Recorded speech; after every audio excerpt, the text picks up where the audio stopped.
Welcome back to another excellent episode of Zag Talk. I'm joined by my friends Greg and Sella. Hey, gang. Hey, John. Hi, how are you? I'm great. So much to get into this week. And at the end of the episode, we'll be talking with Alex Mitchell, Senior Vice President of BATWorks at LACI, all about how you incubate and scale sustainable mobility and logistics startups. So that's really fun. But a lot to talk about. And why don't we just start with stonks? Everyone's favorite topic. Money, money, money. Lead us off, Greg. All right. Well, earnings season continues, and I like the trend now. Before we get into the really fun part, DoorDash released its quarterly and year-end updates.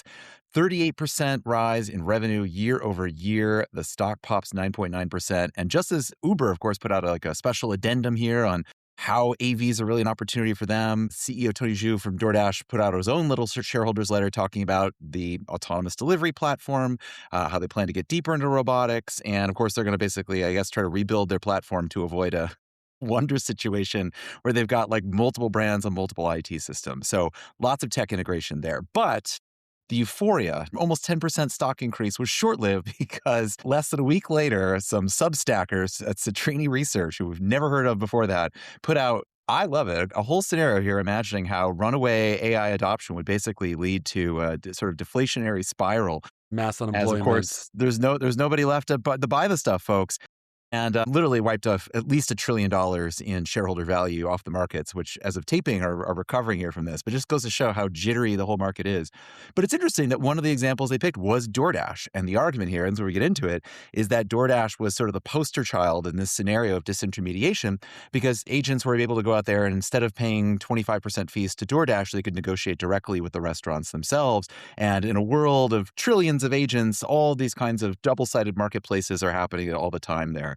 And that's just one of the many casualties here. And Joan, I'd love to hear your thoughts because you're the only person I know who has not published a rebuttal on X yet. But yeah, I haven't done my own 10,000 words response. I mean, even before getting into the DoorDash specifics, I'm just so curious. Like, is this actually some random PDF delusion is what popped the market, or is it just sort of coincidental timing where they put out this thing and then the market was flighty and panicky anyways, and there was a big sell-off? It's hard for me to imagine that a bunch of retail investors woke up and said, oh my gosh, this person I never thought of makes the point that all these AI companies are incredibly speculative and I should dump my stocks and get back into just blue chips. Well, I think that's the largest part. Like, there's literally no part of the, at least U.S. economy at this point that is not correlated with AI. We're watching traders desperately run around trying to find sectors that have some sort of insulation so they can hedge their various bets on this. Like, they're getting into tractors and other things here, like heavy infrastructure investments. I forget the acronym for that particular trade.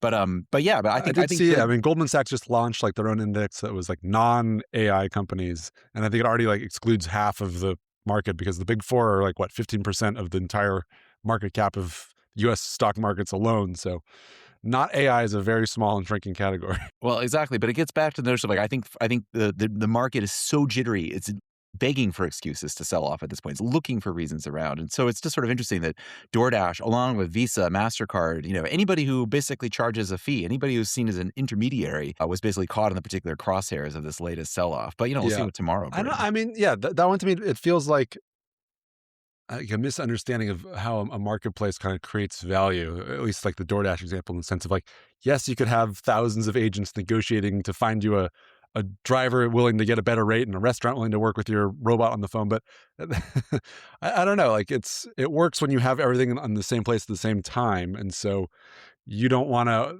open 10,000 apps looking for the best price. And you don't even want to have an agent doing it because it's still going to take time.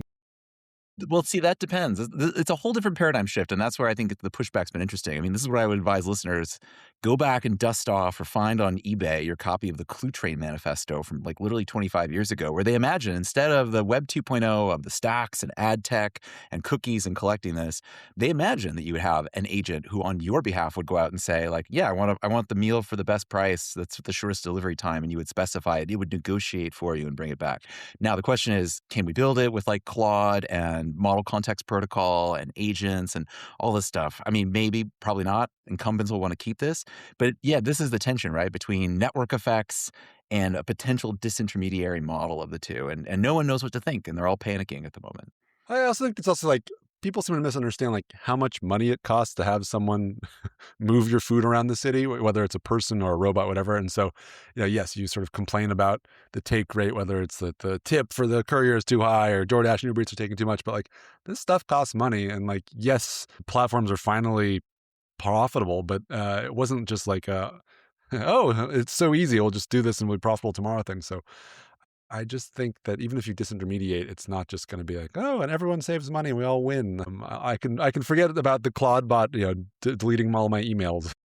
It's Meta's head of safety. That's going to be a classic there. But no, but your point. I mean, there's one of the rebuttals out there by Michael Block. It's one of the X responses there is arguing that like the Citrini piece is framed all wrong, where instead of massive value destruction according to AI, all those savings go back to consumers. There's a whole inversion of that one where, basically, yeah, DoorDash might catch a stray here as its fees are reduced, but that ultimately provides value to the end consumer of this. So I don't know. It all Old depends on consumer surplus. Is that canard still true? That's true. Well, I say that's the ultimate thing is like it's not a technology problem in the end; it's a political economy problem. There you go. The Same as herbivore it ever metaphor was, right there. Craig. Yeah. Welcome to Zag Talk, folks. That's why you're here. Well, all right. Enough of All that. right, enough navel gazing here. Yeah. How about something different? Autonomous. Sella. We have Neolix, which is based in China, has just hit the 100 million kilometer milestone, which is really interesting because I don't know about you guys, but I don't hear about Neolix very much. Definitely doesn't come up.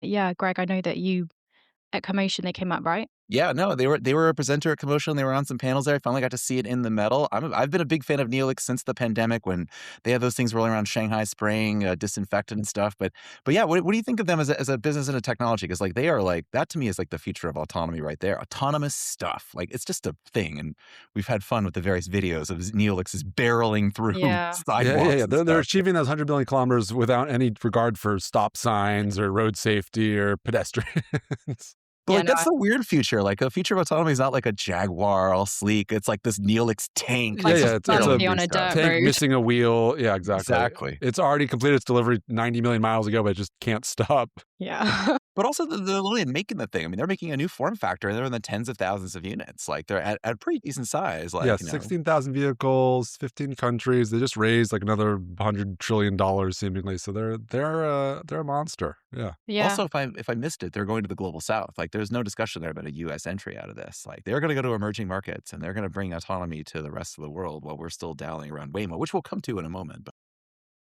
Yeah, exactly. Yeah, they said that they're hoping for. Well, they've got 10 potential markets and candidates at the moment. Europe is unquestionably a strategic priority, but then exactly they've said that they're eyeing Southeast Asian markets, Malaysia, Vietnam, Thailand, as well as Saudi Arabia, Qatar, and Oman in the Middle East. So I think this year we'll see a lot from them.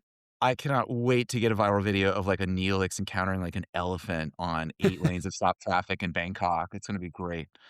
My thumb's already twitching to like that post. And then, so go ahead. Yeah, no, just also, as you said, moving on to Waymo, we have that they have hit a roadblock in New York, so much closer to you guys. Proposal was pulled that would have let them operate without safety monitors on board outside of New York City, but that's no longer going ahead. So that's kind of a big roadblock for Waymo's. Yeah, the governor giveth and she taketh. I say, just to get people up. So it wasn't going to be in NYC. It was going to be in the rest of the state outside of the city. But the governor, she was sort of signaling that she had this ready, and then it's been pulled. And so, welcome by the New York Taxi Workers Alliance. I have to imagine Teamsters and other unions also sort of maneuvering to make this happen. But I don't know. It'll be interesting. If there's one city that doesn't need it, it's, at least in this country, it's New York. To me, it's fun to watch the unstoppable force of Waymo and its infinite money war chest hit the immovable object of New York state and city dual track politics here, where, you can sort of use it in the city or think about that permit, but no, the governor's going to put the kibosh on the outside. It's like the MTA and Port Authority and all that fun stuff. Welcome to New York politics, Waymo. Have fun. Now I think it'll have to work in Jersey just as sort of a one-upsmanship, though. So you got to pick your side of the Hudson plan. I look forward to the George Washington Bridge fiasco running in the opposite direction here, where New York's got running time for the whole traffic, disabling devices there on the bridge. Another AV player doing something decidedly low tech. So AvRide, I can never tell how you're supposed to pronounce it, but they're a company that does both autonomous, I believe, Hyundais, and they also have delivery bots. They're getting into on-robot advertising, which is sort of, I feel like we've seen that basically every delivery platform and mobility marketplace. At the end of the day, they like run at a break-even pace so they can make some money off ads, whether it's on the devices like this one or just in your phone while you're waiting for your vehicle to arrive. It's pure margin, baby. See, well, two points there again to going back to DoorDash and disintermediation. Like, like there's a lot of incumbent forces that make all this money off advertising.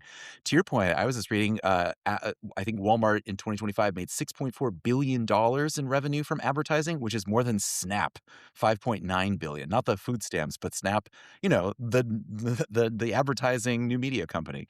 This once known as Snapchat, that one. Yeah, Yeah. exactly, the parent of that one. So, yeah, so it's just interesting how Instacart and everyone else, it's all about the advertising in this regard for those for those CPG brands. So, yeah, not surprising. We're gonna plaster ads on everything that possibly moves, flies, or crawls. We need to do more ads on this show, obviously. I think it's the main takeaway. Plus. We're too pure. Well, I think another interesting little startup on the move. This one, I'm just a sucker for a good pun. So, Breadfast raised $50 million for grocery deliveries in Egypt. Breadfast. It's their Series C. So they've been doing this for a while now. And the round was led by Mubadala Investment Company, which, if that name is familiar, it's what, the Emirates Sovereign Wealth Fund? We getting that right, Aren't they Greg? being sued by Getter right now? That was my last time I was paying attention to Sued Mubadala. by the former founders of Getter that sort of felt like they were pushed out wrongly as part of that sort of big down round that eventually became the sell off to Uber. So they're obviously, the investors aren't burned by the grocery and delivery and ride hailing space, but careful founders. Out there, but yeah, but is the bread fast? Is it steadfast? We're gonna have to follow up with them at some point just to get a Breakfast, feel of yeah, the naming exactly. of it. I don't know. Yeah, I eagerly await a trip to Cairo to find out. And then speaking of bad behavior, what else, Stella? We have mobility increasingly cracking down on bad behavior, so smoking and drinking. So green mobility. Do you know green mobility in Denmark? Car sharing in the Nordic countries? Yes, they've just started a large scale pilot with Invers to trial like smoking detection technology, and basically it will help them find people that are smoking in their cars. So that's something that's going on. They're doing that across, I think, 1,200 vehicles, which is interesting because I've never really thought about smoking in car sharing, like that being something that operators need to think about, but I suppose it makes sense. No one wants to get into a car that someone just smoked in. Yeah. Yeah. And then on the micromobility side, the London-based e-bike operator Forest is now piloting an in-app sobriety test. So riders have to pass a kind of reaction test to make sure that they're not drunk riding, which is Is also this really interesting. anytime or just if you get on a bike at midnight sort of thing? Yeah, that it's not a blanket ban. They're going to kind of targeting times, locations kind of thing, which is very interesting. I've seen people say that this could raise kind of a liability issue with them. If someone does pass the test and they are actually drunk, then they get into a crash. That could be a whole nother issue for Forest or for operators trialing these things. But it's very Yeah. interesting. And in Yeah. London, I'm sure it's much needed. Well, you can't drink, you can't smoke, you can't have any fun anymore, except you can gamble. The one last vice that we're letting take over the entire world and seemingly the global economy. I don't know if anyone else has noticed that prediction markets are basically running and ruining your lives now, but this particular one, I couldn't help but chuckle at. It's a new gambling app, or maybe we should say prediction market app called Rush Hour that lets punters, wager makers, prediction analysts basically bet on traffic at local sites. And so it's a live feed of a CCTV camera, and then it's running those sort of identification overlays, the same thing that power all sorts of traffic enforcement companies. And so you can basically say, okay, I'm looking at the intersection of Main Street and Second in this town, and it's 5 p.m. How many cars are going to pass through the intersection while it's one light cycle? And so you can guess a over under exact number, like any good gambling. There's all sorts of complications that improve or worsen your odds. And I can only imagine the second order effects where someone goes and causes a car accident so they can win a bet. I say, don't even have to do that. I've got a new business idea for the three of us here. I remember the German artist who got 96 iPhones and basically created phantom traffic jams in Google Maps. Like, all we have to do is start creating some permutations and the mapping algorithms there, and instantly we can start fooling with this one. So let's go start placing And then some we get bets. rich, Greg. Step three, profit. Well, on that cheery note, So much to look forward to in this great globalized economy. But to talk about some cheerier startups, let's talk to Alex Mitchell. And we are back. I'm joined by the wonderful Alex Mitchell, LACI's Senior Vice President of BATWorks. Hey, Alex. Hey, Jonah, good to see you again. Yeah, great to see you. It's been too long, but it's fun to chat when there's so much new stuff to catch on about. Why don't we just start with some background? So, LACI, BATWorks, lots of great acronyms, but let's start with LACI. What's a LACI? So, LACI, there's only one. Los Angeles Clean Tech Incubator is the long form version of LACI, which is a nonprofit clean tech incubator started about 15 years ago by the city of LA and the municipally owned utility in the city of LA, Los Angeles Department of Water and Power. And it has a mission of creating an inclusive green economy. So for the last 15 years, give or take, LACI has been incubating climate startups. In addition to that startup-facing work, LACI does work that are public-private partnerships, specifically in the climate space. That includes things like a transportation electrification partnership for LA County, and then a workforce development, really helping train at least about 100 people a year through specific workforce development programs that place people for jobs in the growing green economy, whether that's with startups or with corporates or governments. And then, of course, there's the beautiful campus in downtown with a mix of office space and I suppose, like prototyping space? What would you call the lab Yeah, there? so it's a 60,000 square foot campus in downtown Los Angeles, owned by Los Angeles Department of Water and Power, but managed by LACI on behalf of the utility. And it houses in that 60,000 square feet um, co-working space and desk space for startups, but also other groups who might be in the broad climate space. So think folks like Ciclavia who do the car-free days in LA, offices of what used to be called the National Renewable Energy Lab and now has a new name from the federal administration, and the California Air Resources Board. In addition to that sort of lab and office space, you've got a prototyping center that has everything for, trial assembly and early stage prototyping along electronics, CNC, wet lab, et cetera. Some workforce development training rooms, so for classrooms for people really doing hands-on learning. And then the innovation team of Los Angeles Department of Water and Power also sits on site, which really facilitates some of those very opportunistic and fortune discussions between startups and folks who work in the utility space about what are interesting climate innovations. Sure. And shout out to DWP for keeping my power on during this week's crazy storms. So It's a reliable still got provider. to do the old stuff too. Yes, exactly. And I think that actually speaks to sort of the foresight of DWP and others. Every utility needs to be, by definition, fairly conservative. If the power goes out, it is a pretty big deal and a lot of potential safety problems for Yes, folks. you can't say we're sorry about the grid, but look at all these cool startups. But look at all the cool startups. So, there's a higher bar for startups who want to deploy with, say, utilities than a startup who wants to, say, get distribution for their new beverage in a grocery store in a given city. And so DWP has been That's your pretty cutting edge intentional. example is beverages. Hey, hold on. Like VCs were all in on direct to consumer brands for quite some time. So maybe, okay, those It's bypass old hat, grocery stores. Alex. Yeah. Yes. Well, and that's a good segue. Like, let's talk a little bit about the LACI portfolio. Like, who are some interesting companies? What do you guys look for? Just paint Yeah. the picture for us. So LACI generally incubates startups at the pre-seed and going into seed stage. So what you're looking for there, I think, is first and foremost, I think, founder coachability. If you're an incubator, you fundamentally believe that you can find that sweet spot of startups where you say there's really good potential here, but we also see something where Diamond we in the can actually rough. help this startup with, whether it's customer discovery, product validation, et cetera. So one is that, founder coachability. Is this somebody where we have alignment with, that they have strong potential, but we can help them on that front? So that's one. I think also the pre-seed stage, you're really fundamentally looking at, there will be pivots between, where they are pre-seed and where they might be at series, say, C. You are fundamentally looking also though at like, is this a really big problem space? The product itself that the startup is working on might actually modify and change over time, but you fundamentally want to know, is a big and important problem for a fairly large number of potential customers? I think those are probably like two of the most important starting points.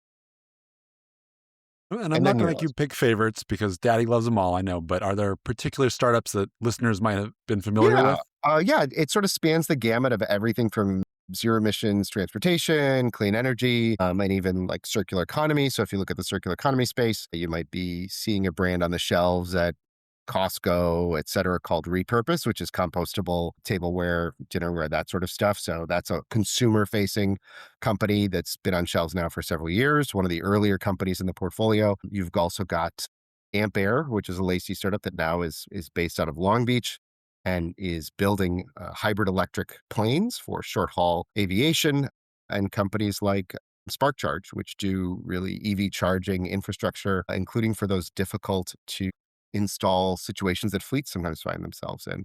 So I would say running the gamut across sustainability within transportation, energy, and smart and sustainable cities with sort of a focus on that circular economy play. And so, listeners, you might not be able to hear this, but Alex is currently encased in a snow globe. He's not actually in Los Angeles. He's relocated to New York City last summer. And so that gets us to the BATWorks side of this. It's kind of like a Biggie Tupac rivalry, but it's two wolves within Alex. What's a BATWorks? Yeah, what's a BATWorks? I think BATWorks in some senses actually represents in a different way a Biggie Tupac, like two of America's biggest cities, the two biggest, Los Angeles and New York, um, cooperating in the face of what is, we all understand to be a really important climate challenge, and an environment where maybe the federal government has been less willing to lean into Maybe. some of the climate issues. So BATWorks is a climate innovation hub, including incubation, that is underway in New York City. It At the is Brooklyn Army Terminal. That's the BAT. at the Brooklyn Army Terminal in Sunset Park, Brooklyn. It is a $100 million capital campaign. So there will be, of the large Brooklyn Army Terminal campus that has existed for, a century plus, that is home to well over 100 tenants today who do everything in light manufacturing, logistics, et cetera. There will be a small portion of the campus, about 5% dedicated to what will be BATWorks in 2028, a custom-built facility that will have some of the things that we talked about that the Los Angeles Clean Tech Incubator Campus in Los Angeles has. So call that prototyping and trial assembly spaces for climate startups, workforce development, training, classrooms, office space, basically a hub that allows everything to be done that allows the commercialization and industrialization of climate technologies and climate startups in a campus that's been on the working waterfront of Brooklyn for a century. And we hope to really be bringing and attracting those startups who will be doing some of that industrialization and commercialization work, who want to just not be incubated at BATWorks and get their first 30 units of a heat pump built, but also hopefully at some point maybe become permanent tenants of the BAT campus, the larger campus, and BAT the Cave. permanent production facility. And there's other players involved besides LACI, right? There's, a Yes. consortium of sorts here, yeah? Yes. So the vision put forth by New York City Economic Development Corporation, or NYCDC, was for a consortium of players to bring a suite of things to this campus. That includes running co-working and lab space and all the tenanting services. LACI does that in LA, but found that, as we looked at the scale of what BATWorks was going to become, thought it was really smart to bring in a world-class operator in that sort of work. That's CIC, or Cambridge Innovation Center, who runs a dozen plus facilities globally in Europe, Asia, North America that are focused on specific thematics, whether biotech or offshore wind. So Cambridge Innovation Center plays that role within BATWorks. LACI is the climate program operator, so really responsible for the incubation program, the Pilots at BAT program, which is an existing program that allows startups to pilot their technology across this 4.1 million square foot campus, and workforce development programs are joined on those climate programs by local partners, CUNY, City University of New York, and NYU, who both have really fantastic programs that touch startups, that touch workforce development. And so it's a consortium of 4 different players, LACI, with support from CUNY and NYU on the program side, alongside CIC. Yeah. I like that. And I feel almost so rare to see a New York institution admit that they don't know everything and they need to bring in outsiders. Are there particular topics right now that you think are, really interesting to BATWorks? I've seen you guys doing a lot of work around sort of sustainable freight. Are there other Yeah. fields? Well, the benefit of, we're doing pilots now, but the renovated campus won't be online until 2028. And that's when we will layer in programs like workforce development and incubation. Events are happening now. The Pilots of BAT program is happening now. But we've got a couple years to really think through, especially given this fantastic industrial heritage of this campus and the working waterfront. What does an incubation program or workforce development program look like in 2028?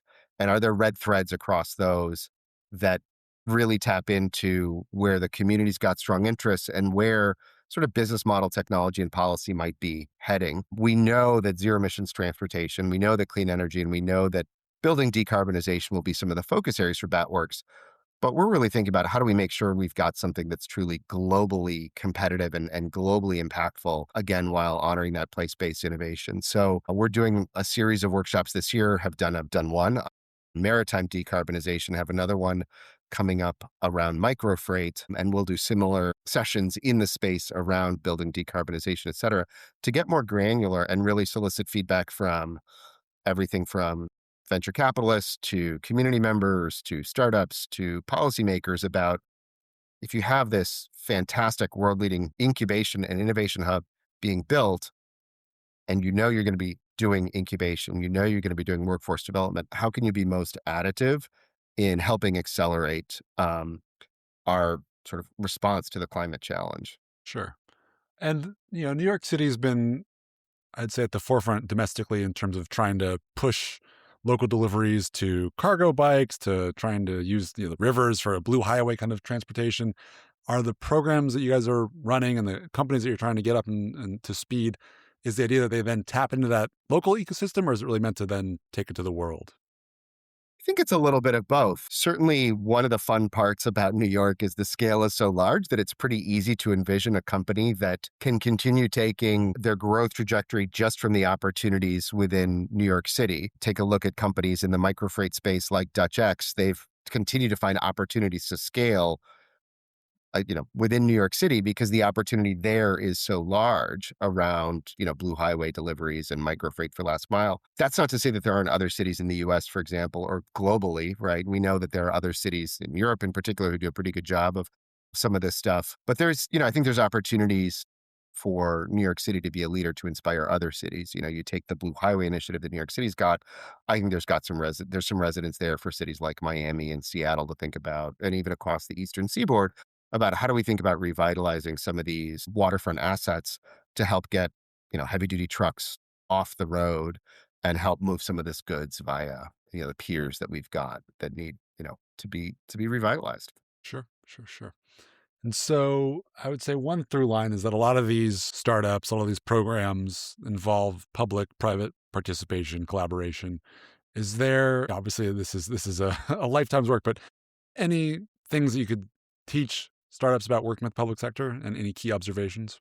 Yeah, I think that's certainly been part of the LACI secret sauce is really being strong on pilots, helping startups understand how to pilot, how do you design a pilot, how do you move on after a pilot to scaling. Um, Partnerships is another key thing I think that LACI's been known for in our incubation program and policy. So I think LACI's got a really good track record that I've been fortunate enough to learn from about how do you, as a startup, think about the world of regulators. I think, a couple things come to mind as really good universal lessons is one, understand the difference between policy versus procurement. Those are two different levers, and sometimes they're the two, you want both. Sometimes you're like, hey, I actually want to have procurement opportunities with this government agency.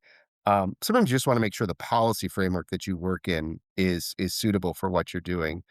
And so I think it's important to be articulate and upfront in your thinking about, are we doing both or just one of these? And if you go a little bit deeper on the policy and procurement side, I think there's two other sort of universal lessons. One is talk early and talk often. I think a lot of startups sometimes think like, oh, when I'm a lot further along on product development and when I'm a lot further along on business model, that's when I'll start talking to policymakers at the city or state level. And I think that's maybe the wrong way to do customer discovery. You want to really talk to the relevant people early so that they can inform your go to market, your deployment strategy. As an example, if you're fortunate enough to be selected by Mobile, Alabama to do a pilot with the municipal authorities, you'd be well served by talking to, say, their counterparts in Atlanta and say, hey, guess what? I'm going to be doing a pilot in Mobile in 2 months' time. I'd be curious to hear from the city of Atlanta. What can I incorporate into this pilot that I'm doing with Mobile that's useful for Atlanta? Hmm. So that, it's not that's a very different approach than coming to Atlanta 2 months after your pilot ends in Mobile, being like, here are my results. Are you interested in this or not? Sure. Um, So kind of always be planning for the next deployment. yeah, and talk early, talk often, because to expect public sector agencies to move at the same speed as the private sector is a little naive. So yes, always be looking for that next appointment and always be playing the long game. And I think another lesson that has some linkages to that is, sort of fundamentally to me, the marketing concept, like the whole domain of marketing, which you're more of an expert on than I am, is like really fundamentally walk a mile in somebody's shoes. Like put yourself in somebody else's shoes. And I think one of the mistakes that some founders make when they talk to policymakers is just being really overjoyed about their technology and their, proprietary IP and whatever else. I'm not sure that's particularly useful when you're talking to policymakers. Instead, I think you want to put yourself in your customer's shoes, the policymaker, and be like, well, most policymakers are really thinking about broad-based public benefits. They're not particularly interested and should not be spending their time on things that, for example, benefit the top 10% of income earners. That's pretty hard to think about a policymaker saying, hey, I'm going to really focus my time and attention on a product or a solution or space that's Depends on the really party. that's really only pertinent for the top 10% of income earners. Um, Most agencies, for example, whether they are utilities or DOTs or others, have a pretty explicit mandate around safety. And so if you're giving the impression of like, hey, I embrace the ethos of, um, move fast and break things, you're probably going to find it hard to connect with policymakers who inherently have a public service mandate in front of them and need to think about, is this going to put any of my, our constituents at harm? Is this going to put our Generally communities? anti-breaking things. Yeah, they're generally anti-breaking things. So this sort of like, I've got this wonderful, cool technology. Maybe, some things I've figured out about how it impacts people's health, but like, it's a really cool whiz bang gadget is not a particularly useful approach with Yeah. Yeah. policymakers. Outputs more important than inputs. Yeah. And like, how do you think about, again, a regulator? Almost all policymakers are thinking about the broad-based impact and sort of picking selectively a subset of customers that are more wealthy for your product. You're going to want to think about like, how do I actually articulate to policymakers when and how this product or solution has mass impact and actually helps address broader issues than just me trying to sell more units? It sounds like someone's bearish on aerial taxis. I think, I think there's maybe difference in my mind between transporting medical goods for, organs for organ transplant and the necessity to use fast methods like aerial transportation for that versus an Amazon toothbrush. Maybe some different, maybe it's more use case specific where we want to tap into. They can't all be organs. Well, let's get personal for a second. A part of this podcast is always the career arc, the story of how you got here. So tell us a little about Alex's LinkedIn. Well, I grew up in a city that still had some remnants of automotive manufacturing. So I grew up in southern Wisconsin. And so a couple miles down the road from my house as a kid, there was a stamping factory from a car maker that was then called American Motors Corporation, no longer exists. And there was a pretty big presence in in Milwaukee of light and some heavy duty manufacturing that really was certainly gone by the time I was born, and it was a pretty sort of Rust Belt decline situation. And yet as a city, had managed to hold on to some of this automotive manufacturing, and that eventually went away, which is a shame. But it like sort of ignited my passion and interest in the automotive space. So for whatever reason, grew up with this interest in automobiles and really liking cars and being a car nut. But obviously, as you looked at the projection and the progression of my LinkedIn, I've maybe taken a different angle on what I get excited about with mobility over the last several years. So I found myself maybe 15 years ago working at Toyota. I was at Toyota's European headquarters and was like many folks at the time, working on the Toyota Prius. And that was the first time that I really started thinking and researching climate science. Sort of appreciated and understood that while the Prius might be a worthy short term improvement on A bridge. automobile missions, we needed to move a lot faster once I started reading climate science. And I sort of since that time have really been focused on how do we make as much environmental impact as possible while still acknowledging that mobility is what provides people access to education, healthcare, economic opportunity. There are so many wonderful things that mobility provides for us, but we've spent a long time ignoring the negative environmental impacts of transportation. And we're going to have to invest in some pretty big picture shifts to make mobility more sustainable. And so that includes, like you mentioned earlier, the Blue Highway Initiative in New York City and other things like that that say, hey, fundamentally, we still want to be getting lots of the goods that people need for their day-to-day life. We just want to see if there's a way to do it via maritime barges rather than heavy-duty trucks. Well, thank goodness our federal policy is so aligned there. Yeah. And then post Toyota, you jumped to sort of a startup OEM, yes? Yes, I moved to LA for an EV startup called Coda Automotive, which we would now call part of Cleantech 1.0. So that first phase when Kleiner Perkins and everybody else was convinced that everything clean tech would result in margins that look similar to, and returns that look similar to the world of Netscape and Yahoo and Google. That ended up not being the case, but I think it sort of ignited my passion, especially having left Toyota for an early stage startup. It ignited my passion for sort of that more entrepreneurial stuff in the climate space and transportation. And after Coda Automotive, I worked for the World Economic Forum doing public-private partnerships on sustainable mobility, particularly focused on autonomous vehicles. Got poached by one of my clients from the World Economic Forum, a car company called Peugeot, now called Stellantis, where I did a decent body of work there, really on that electrification topic. How to help a 200-year-old company think about what sort of investments needed to be made from a corporate venture capital perspective, joint venture, partnerships to get up to that competency level in electric vehicles.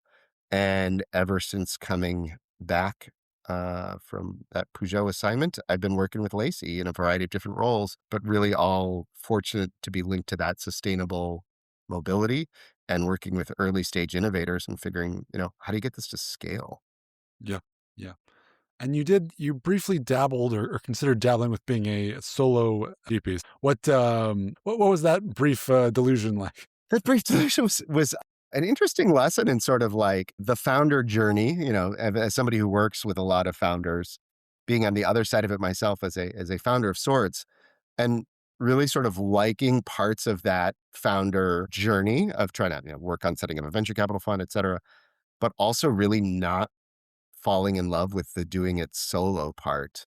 I found it, very sort of isolating, if you will, to be not having a teammate, not having somebody to be like, hey, how, maybe we change it this way, maybe we do it that way. So, It sometimes was the best asking for lessons even are more lessons. post-pandemic Yeah. sitting in a Yeah. room Sometimes the alone. lessons we learn are ones we already knew and even were like preaching to others, but didn't actually learn ourselves, which is like, there's a reason most people tell you if you're going to found something, like think about a partner on that journey. Yeah. Yeah. Okay. Final question for you, Alex. And this one, you can paint as broad a picture as you want, but where do you see the overall mobility and logistics and, kind of urban technology space headed in the next few years? Well, to your comment about federal government, I think we're in an interesting inflection point for electric vehicles where we may be heading towards more of a, at least under the current administration, a sort of Galapagos market where we sort of look pretty different for the rest of the world, whether you talk about Asia, Europe, Africa, Latin America. And that's unfortunate because we're at a point where batteries continue to get less and less expensive. And there's a lot of folks, whether you're talking about emerging markets, developed markets globally, who are adopting EVs, not for any environmental reasons, but just because it's basically the most cost competitive Yeah. solution for what they TCO. want. Yeah. So I think it's hard to argue long term with the fact that EVs are getting cheaper than gasoline powered cars. And so I think the rest of the world continues to sort of follow that trajectory. And the US right now is not. But I think ultimately lower cost wins. And so there's going to be some point in the US in the coming years where we say, hold on, like it's fundamentally less expensive to get people miles they need from an electric vehicle than a gasoline powered one. So I think there's at some point just going to have to be some sort of shift I in like your terms of Galapagos analogy. Hopefully, our little bird beaks haven't bent too much in one direction that we can't can't sip reverse the course sustainable. somehow. Yeah. Yeah. Um, I'm obviously really inspired by what's happened in New York with congestion pricing. That's less of a technology issue and more of like a policy and quasi business model issue. It's been by any metric, like really, really good success, including the things that are hard to ignore, which is like business receipts are up in the districts that have, the things people feared was like, oh, business will fall off in my neighborhood if I'm in the congestion pricing zone. And the opposite has turned out to be true. Turns out everybody likes to walk around and go from store to store. And I think the fact that New York City has succeeded with congestion pricing will revitalize conversations in cities like Boston, San Francisco, Los Angeles, and Seattle, and others who had all had previous thinking about it, but hadn't really pulled the trigger. And now that New York has pulled the trigger and seen such really impactful results, I think other cities are going to start really thinking about how to follow suit. And then one other one I think is just, particularly on the logistics side, I think we're still really in the early stages of what is going to be an ongoing supply chain disruption. COVID was one very big supply chain disruption. We have had tariffs and trade changes. Even today, the Supreme Court has ruled in a way that might or might not really have an impact on US trade policy. But what I think is sort of true on supply chains right now is that change is a constant, and things we used to assume that like goods flow this way from China to the US, et cetera, in a one-way direction, et cetera, is probably not the way the future is going to look like, which will probably involve a lot more localized production, emphasis on circularity, et cetera. Alex, it was a pleasure chatting with you. Thank you so much.